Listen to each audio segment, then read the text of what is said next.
Good, what did I say earlier? Afternoon? I think we're almost in evening. Good evening, everyone. You know I make you say it back. You've been here long enough. Good evening, everyone. There we go. Have to make sure there's actually people awake in the audience. You guys are great. Thank you for attending what has been an extraordinary Climate Forward event. And welcome to our final guest of the day, Minister Muhammad from Colombia. Thanks so much for being here. Yeah, thanks for the invitation. So this is an extraordinary moment, not only because we're here with you at COP, and there's actually quite a lot happening inside the Blue Zone, which I hope we'll get a chance to talk about, but also because your government was elected earlier this year with a real mandate to address the climate crisis.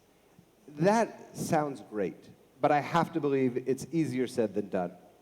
6 or so months in, what are you finding the biggest obstacles to actually accomplishing that mission? Okay, I will say 3 months in.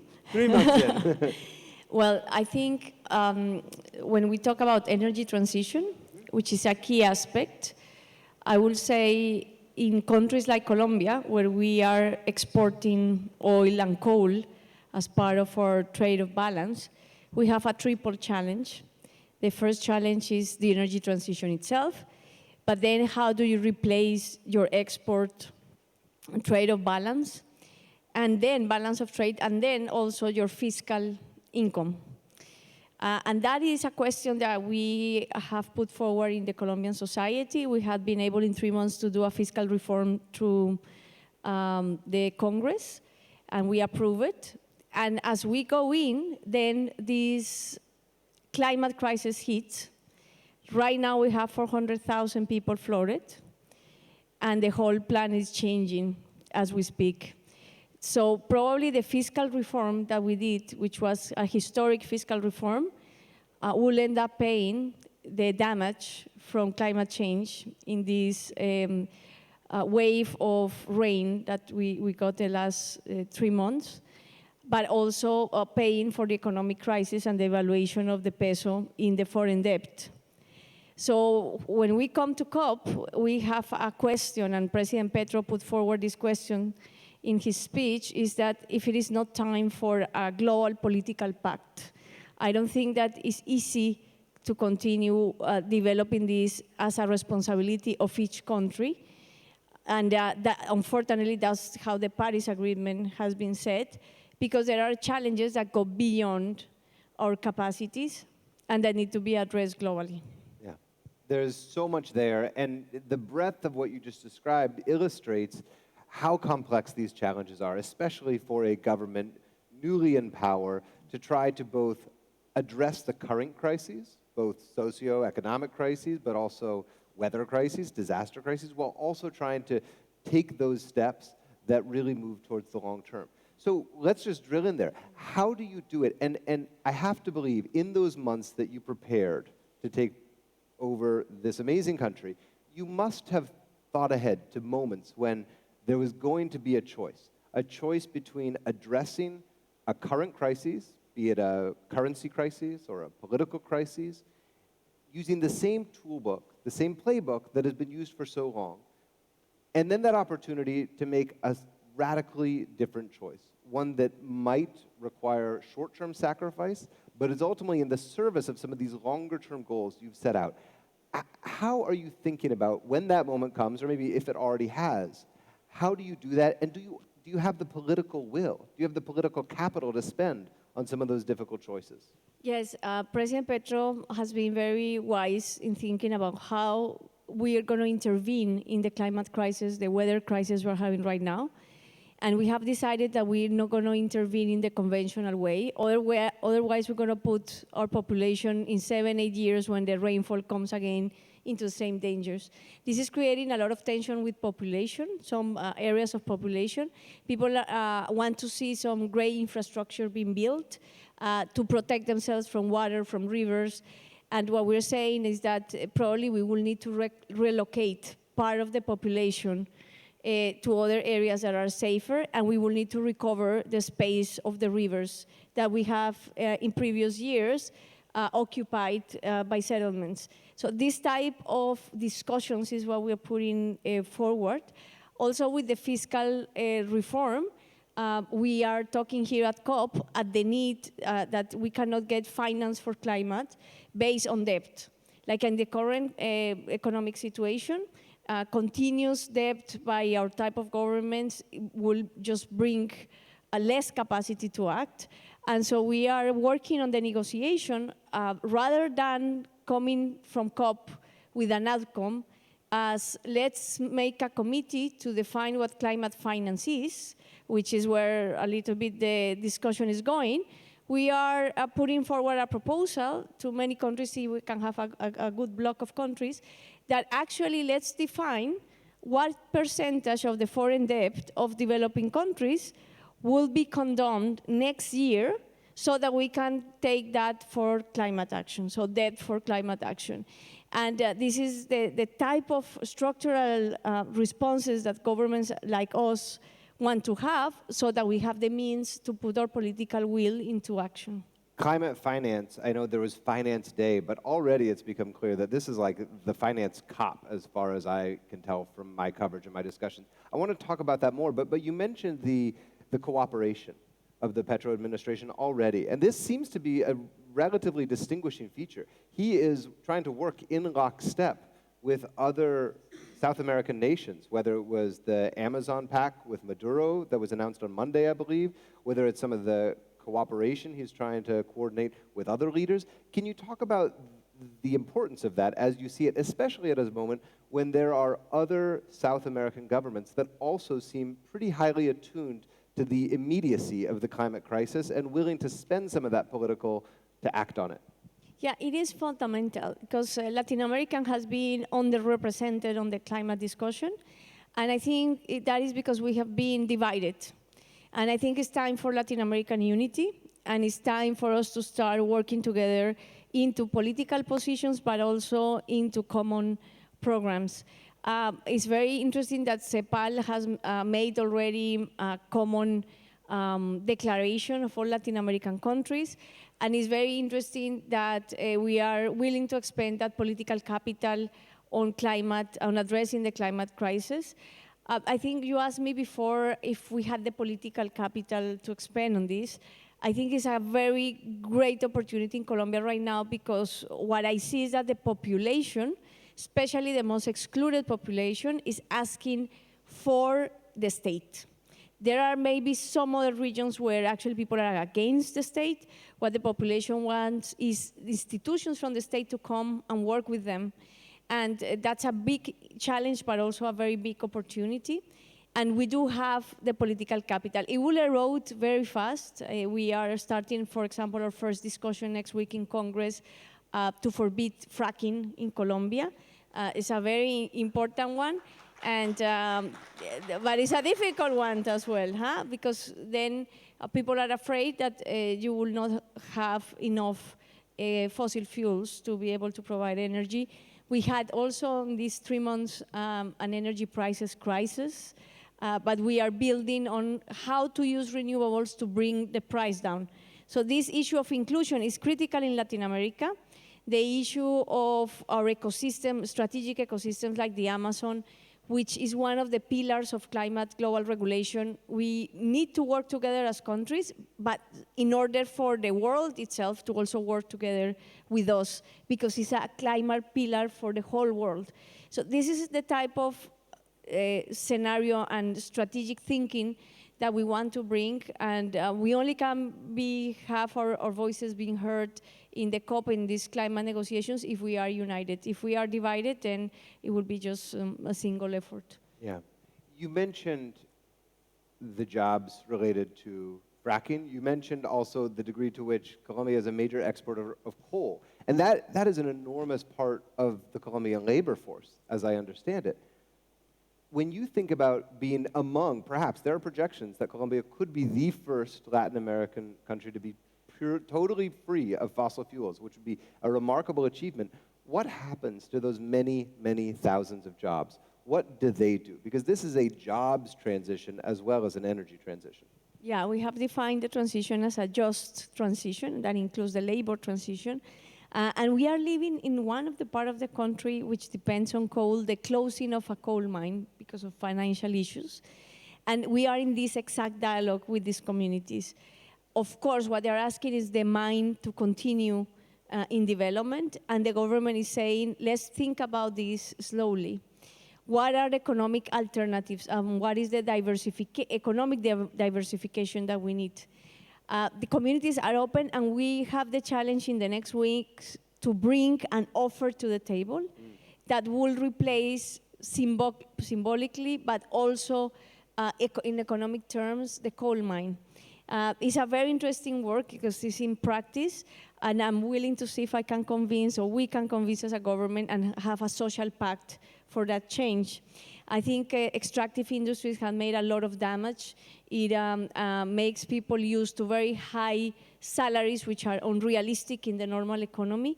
And then a lot of the region ends up depending on these workers, which are very few. It's not the whole population. It's a very intensive capital industry, but not work or labor-related industry. And then the whole economy ends up around these high salaries, and when the mine closes, there are not the salaries anymore, and there's no local economy, and there's no alternative. So it's a very interesting scenario, because we're saying, let's learn from this right now and prepare for the transition right now. And this is the challenge we have. It is complex indeed. We are going to go to questions from the audience in a little bit. First, though, I want you to take us inside COP. You've been in the blue zone, as it were, for much of the last week. It's pretty chaotic in there. I know it myself. What have been your impressions so far? What have you seen? What's the mood? It was a strange feeling when we came to COP. First, I was missing the civil society activism outside. And I don't know if it's been part of repression policy, but you don't feel the force of the people in the discussion. The COP is being done in the city, which is very difficult to access, very expensive, and I think that has demoted the political presence of other actors rather than the state. I have seen a lot of private sector around, which has, in my view, a privileged situation within the COP, and I think that's where we have an imbalance. I think this COP should be filled more and more with the victims of climate change, talking directly in the negotiations, rather than more private sector and the market influencing where the negotiations go. Well said. I couldn't help but notice some of the corporate sponsors for the event and the absence of certain other underrepresented groups. It's pretty stark. What does that tell you, though?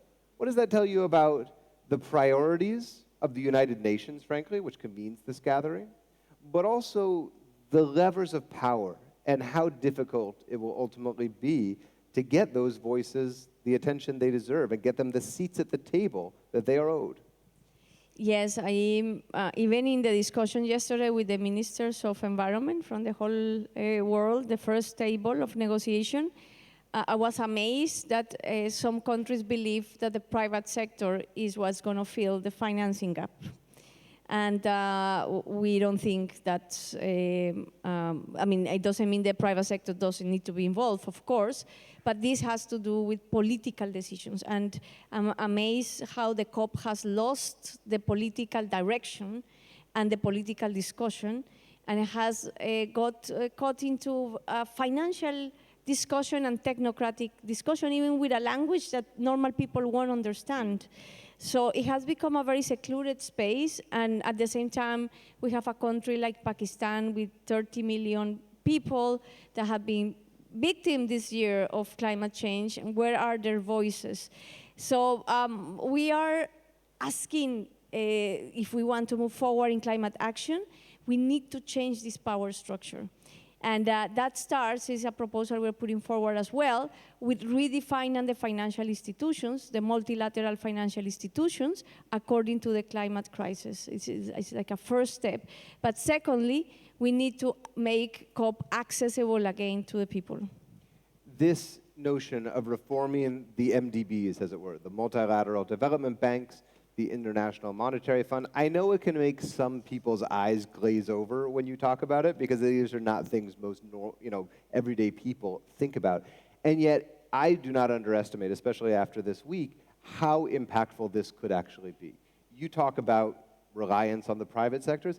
It is, in fact, some of these institutions that have the capacity to unlock hundreds of billions or even trillions of dollars a year in capital to help vulnerable and developing nations. Can you talk about what the mood is and the likelihood, in your estimation, that MDB IMF reform is actually something that is gaining traction and could potentially even be achieved at the spring and fall meetings next year? Well, I was surprised yesterday when I heard the position of many countries that the debt issue is on the table, and it's not by a few countries.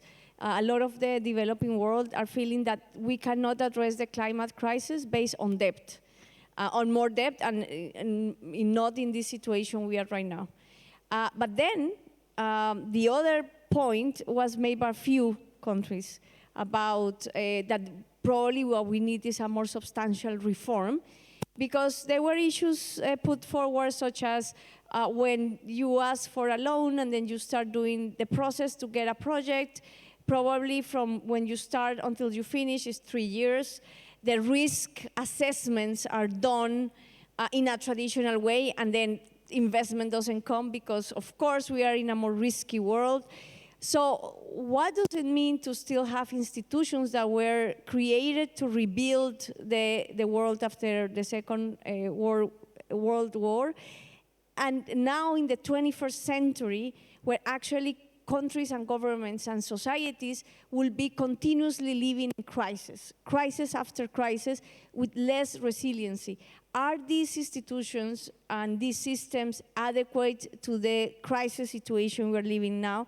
And I think a consensus was that people are, and governments, from what I heard yesterday, are realizing that this is not something for the future, that is actually being very well lived right now, and that the institutions, there is a disparity between the reality and the design of the institutions. So I don't know if it's going to get traction this COP, but I think it's an emerging issue that will be getting traction in the future, near future.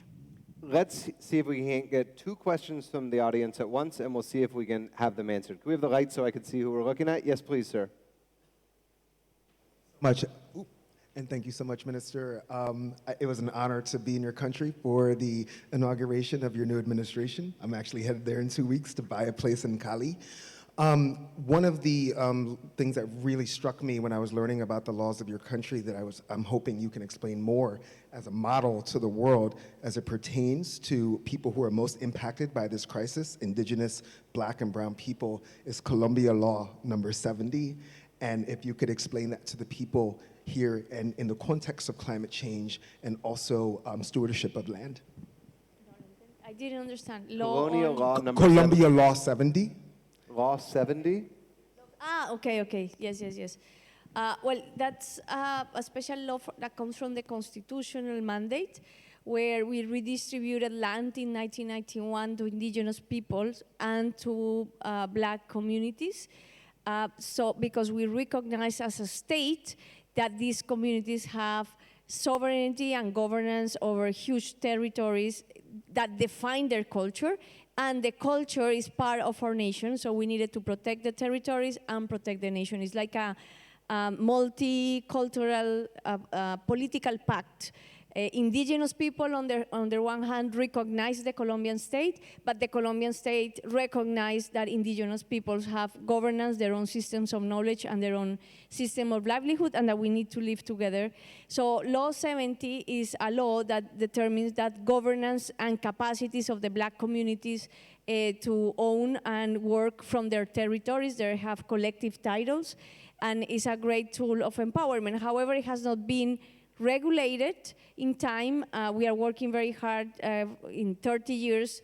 Now, we hope in a few months to regulate, now that we have our first Black vice president in history, and woman, to be able to regulate a lot of these very progressive law for Black communities in Colombia. Thank you for that. Is there another question from the audience? Yes, please, in the front row. Hi. A theme that I've noticed is that the global north seems to be focused on adaptation and mitigation, and the global south seems to be focused on losses and damages. How does this gap in priorities affect our ability to collaborate when it comes to climate finance? Right, it's a good question. I think we need, as the world, I mean governments and communities, to demand from the industrialized countries to decarbonize as fast as they can. I mean, this problem has a source in emissions, and we need to put that as a target, and the commitment, frankly, is not there. There is a lot of talk about investments, but they never committed in this treaty to a binding commitment and when frankly we see the NDCs, the result of the NDCs, if countries were able to achieve them, is that in 2030 we will have 14% more emissions. So that's a climate disaster. So that's why the voluntary nature of the Paris Agreement is not taking us really anywhere in solving this issue. On the other hand, the problem with that is that the window for adaptation is closing. Many countries like ours are starting to feel that we already moved to loss and damage. This means that we don't have any more the capacity to adapt. As soon as we try to adapt, a climate crisis hits us and we are again into recovery mode.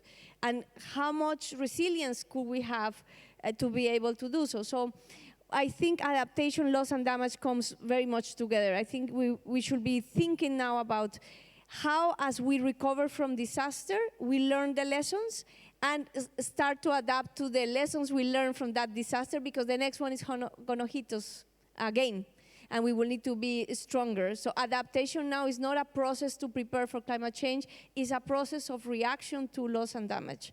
And that's why also the funds that are allocated need to have this synergistic process if we actually want change in the field to have any more effective way. Thank you. Do we have time for one more quick question, if there is one in the back? Yes, please. Thank you. A quick question. Many people also have the hope that after the elections in Brazil, that there will be the potential for an Amazon block. Are you expecting to work very closely with your Brazilian and other counterparts in the region, possibly also linking then with Congo, Indonesia, so for this idea of really building a much more meaningful force for action on that front? Thank you. Yes, the Amazon is one of the key pillars for climate regulation. We have a big responsibility as Amazon countries to stop deforestation and to restore the forest. And President Petro has called for the 10 nations that made up the Amazon to meet early next year to start rebuilding the treaty for Amazon that we have signed since 1974, but it's an institution that has not had the political will. I think the good news of the election of Lula da Silva brings a lot of hope, of course, because of the size of Brazil, and we expect Lula da Silva to really be a champion on this cause and to make a very strong tie between our nations so that we can put that into action, collective action that brings environmental and social results in the Amazon and is a contribution from South America to the climate regulation in the world. And we are also asking for the solidarity of the rest of the world, because this is the other thing. We are not having more in these COPs collective action that can bring global results. We are all tied into this framework of each one working our NDCs in our own countries, but actually there is a lot of things that have to do with a global effort, and we are not putting those global initiatives forward as a political decision. I hope this pillar of the Amazon is one of those first ones in recent times that can come forward as a common purpose from all of us. The second one, developed nations to start reducing emissions. The fourth one, stop exploiting and exploring petrol and oil in the Arctic, which is another pillar for climate change, and so forth and so on. We have to identify those key points that we need to work globally on. Thank you. As a final question from me, President Biden arrives in Sharm el-Sheikh for COP27 tomorrow. We in the United States saw the Inflation Reduction Act, which is poorly named, but essentially the largest piece of climate legislation our country has ever passed, come through. does the United States have credibility on the world stage when it comes to climate? And what is your ask to the United States and the Biden administration as a strategic partner with the United States that they do on the climate front? He's a great actor, he's a fundamental actor. I understand the political challenges that are within the United States to put this agenda forward, but it's absolutely paramount that the United States, with its power and capacity, take absolute leadership in shifting from fossil fuels. This will be the main global contribution of the United States in history, I think, if they can put the leadership that they can put before in inspiring the world towards a model to change that model. I hope that also we can have a pact of the Americas. I think together as a continent we had a lot of work to do. President Petro has been talking with President Biden regarding the drugs and the impact of drug trafficking in critical ecosystems like the Amazon, and that we can start working together in terms of saving as well the Amazon, which is part of our continent. So I think my pledge to President Biden is to take leadership. Yesterday I heard Special Envoy Kerry, and I was not that happy with his response on finance, because actually he was saying that it's the private sector that will fill the gap. And I think the governments of the world and the public sector has a lot more to do. We have to do these fiscal and financial reforms of the institutions, and hopefully we can count on the United States. Otherwise, it's like already accepting failure. Thank you for your candor, Minister. Minister Muhammad, thank you very much. A pleasure. Thank you so much.